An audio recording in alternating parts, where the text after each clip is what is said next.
on the way down. That's the plan right now. They need. Yeah. I don't know if they're going to see it. Nothing's final. Alan Richardson, right? Yep. And you are Director of Product and Marketing. Yes. All right, good. And we can talk a little bit about, there's a couple of definitely licensed stuff we're going to talk about, okay. Which I think will be good because we've got the Bebop and the Rocksteady, but what we're going to do is we're going to do color variations for Comic-Con that would be specific for Comic-Con. You can only get there. Very cool. And based on timing, I'm also going to bring some Mega Man exclusives in the 6-inch, and this will be really cool because we're going to launch a blue version of Mega Man, and then you'll be able to get the red version at Comic-Con, which is the alternate colorway. Very nice. And then we have Proto Man that's going to be out there, but for Comic-Con specifically, Proto Man will become a whole new character named Breakman, which for people and fans of Mega Man, they understand sort of the significance of that. And we will have, and I'll tease something. I won't tell you exactly, but as you know, the 25th anniversary of Simpsons is coming out this year. Yep. And so we were going to kick it off in a nice way. We'll have something there at San Diego specifically for the fans of Comic-Con. So I can't say exactly what, and we're working on it right now to rush to get that there, but I think people will be very excited about the entire Simpsons line. So very nice. Okay, so 25th anniversary Simpsons exclusive. Something to be determined I or to be revealed later. That's what we are. We are definitely pushing for that. That's what I definitely want to make happen. But we're going to see if the production gods are with us. Yeah, so. Right. Now you guys have Marvel and DC. Yes. Right? On opposite walls. Absolutely. Warring against each other, right? You guys bring in anything for Comic-Con with those two brands, or?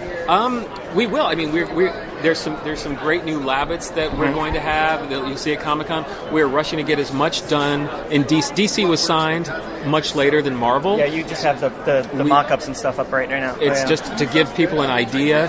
Hopefully we'll be able to have some actual physical samples there. I don't know if we'll have anything for sale, but the idea is we can have a preview, hopefully, that we can at least show people to get excited because, yes, those flats look awesome, right? I like the Green Lantern with the fist coming out of his mouth. That's great. I love it. It would be so cool to actually see the physical product, however. So hopefully we can give fans a really great sneak preview at Comic-Con and really showcase kind of what we're doing. Because obviously with Marvel and with DC, Comic-Con is the show place. Right. I mean, that's where you're going to see all the fans, and that's the place to be seen with this type of product. That's right. Now, let's talk about runs for a second. So how do you guys do runs for Comic-Con? I mean, how limited are generally do you do these, or what we're looking at for this year? We typically will run a small sub-segment, depending on if it's a licensed product, it'll be a slightly higher run. We're not talking thousands of pieces. We're talking very exclusive. Yeah. And even our artist-based product, if we do an exclusive dunny, will even be lower than that. Okay. Now, I can't comment exactly on the exact number. I don't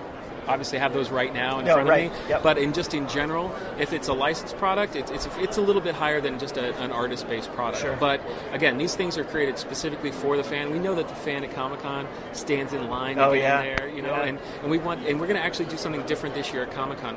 Last year, we staged our releases over the course. We would have one new release each day. Mm-hmm. And that worked fairly well, but I think a lot of our fans felt it might be a little unfair for those people who weren't there like on the Sunday or on a Saturday. Well, especially now they're doing the badges where they're not even doing 4-day badges. Everything's single day, so you don't even know if you're going to be there 4 days. And we understand that. So what we're going to do is when day one, preview night Wednesday, we're going to be able to sell almost all of our exclusives. Again, now some of them will be limited, of course, and some you can't buy.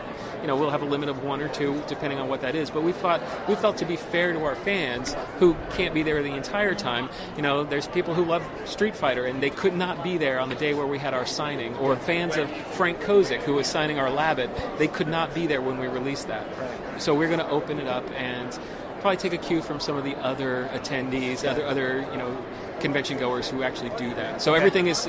So if you want to go through the line and you're a fan and you can't be there every single day, at least you have a shot on the day you're there to get what you want. Very nice. I like that. Now, a lot of the companies are also doing online pre-sales. We are not doing that. Okay. That will not be happening. Maybe in the future. Yeah. But for right now, we really want to reward the fan who comes in, who waits in that line, who gets there, who's like really excited, and not to say that pre-sales are bad. I mean, and we may move to that, but for this Comic-Con right now, we have no plans to do that. Okay, great. Allen Richardson, Director of Product and Marketing, thank you so much.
Any of Chelsea's contact info and stuff? Yeah, we'll get that. Give me questions. She can find me. All right, cool.